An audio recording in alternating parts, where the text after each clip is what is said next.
Hello student, good morning. Class 5 SST में lesson number हम लोग 13 का आज हम लोग पढ़ेंगे।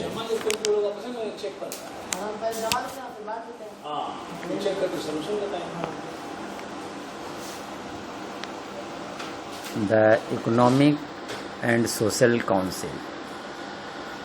The Economic and Social Council help the General Assembly promote economic growth and social progress across the world.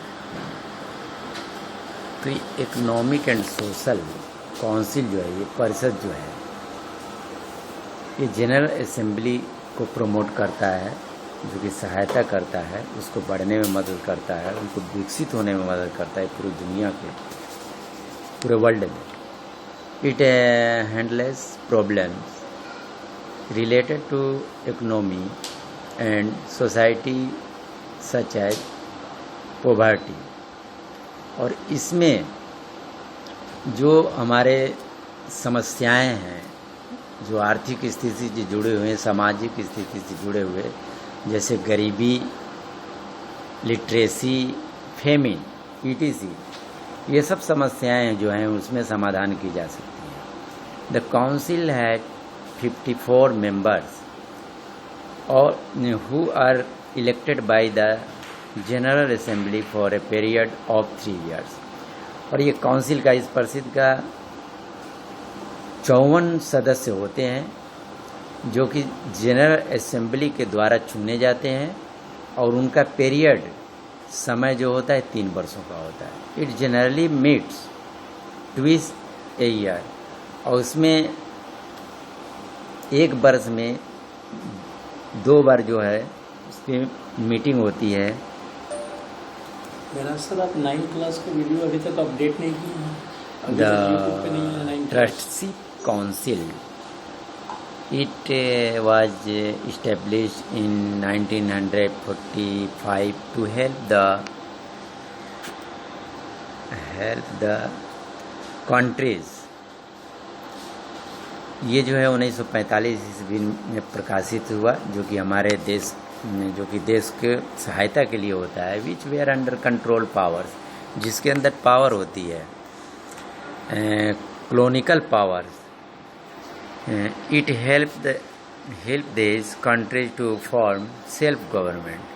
और ये सरकार स्वयं अपने देश के लिए सहायता करती है. Now as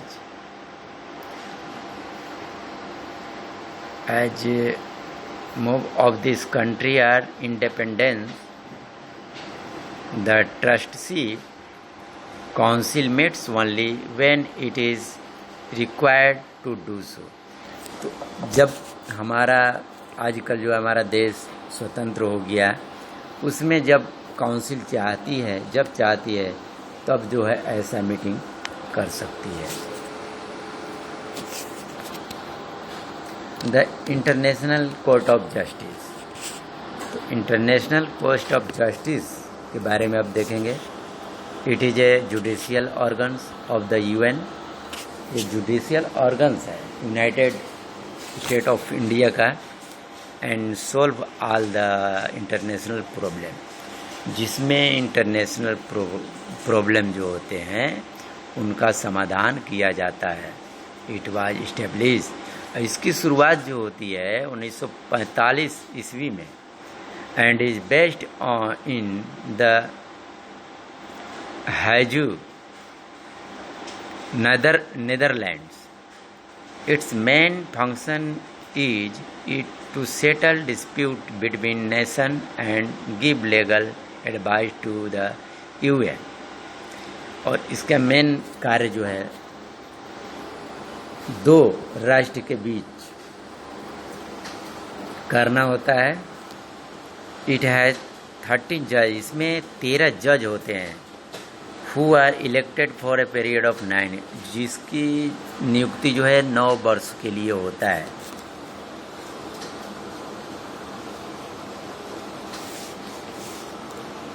अब इसमें हम लोग चलेंगे The Secretariat. The Secretariat of the UN is one of the most important organs of the UN. Secretariat जो होता है एक उसमें से प्रमुख उसका अंग होता है यूएन का. It carries out the day-to-day work of the organization. यह दिन पे दिन प्रतिदिन उनका काम होता है व्यवस्था करना. It ensure that the politics and programs, और इसमें policies and programs, इसमें प्रोग्राम होते हैं, कार्य किए जाते हैं देश के लिए, made by the other UN bodies और फॉलो, जिसको कि अदर लोग भी इसको समझते हैं, फॉलो करते हैं. The secretariat is the named by the secretary general, headed by the, इसमें छूट गया है. The secretary is head by the secretary general. Secretariat के हेड होते हैं secretary general. The present secretary general of the UN is Ban Ki moon.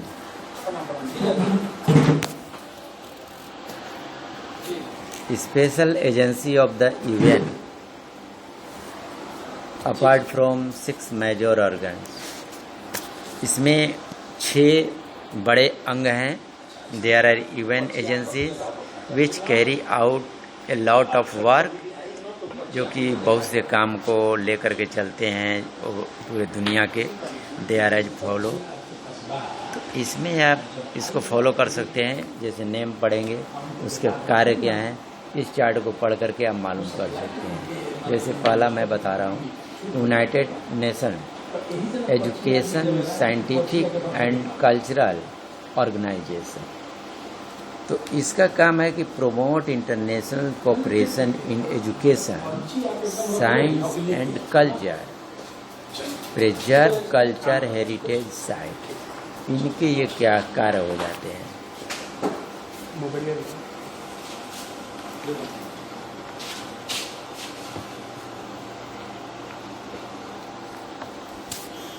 Name function, इसमें आप इसी चार्ट को दे करके फॉलो करेंगे.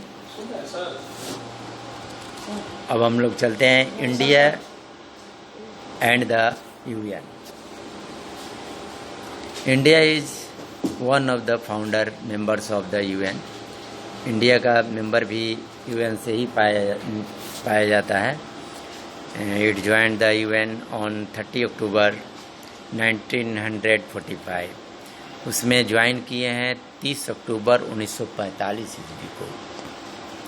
It has participated in many UN peacekeeping mission to various countries. और इसमें UN के peacekeeping मिशन के लोग भी उससे देशों के लोग जुड़े हुए हैं. As Democratic Republic of the Congo, Rwanda and Cyprus. Other important fact regarding India's contribution to the UNR. जैसे इन लोगों को आप पढ़ेंगे. Vijay Lakshmi Pandit of India was the first women president of UN general assembly. Vijay Lakshmi Pandit Bharat की प्रथम महिला थी जो कि UN का असेंबली का प्रथम प्रेसिडेंट बनी थी. दूसरा number, From 1985 to 1988, Dr. Nagendra Singh of India served as the President of International Court of Justice. International court of न्यायालय के ये प्रेसिडेंट बने थे. उनकी अवधि 1985 से 88 तक रहे. और Hardeep Singh Puri served as the chairperson. Hardeep Singh एक चेयरपर्सन UN सेक्रेटरी काउंसिल परिषद के counters terrorism committees from 210 to 212. तो ये इतने दिनों तक ये कार्यरत रहे हैं. अब इसमें इस लेसन को समाप्त करते हैं. तब तक के लिए थैंक यू.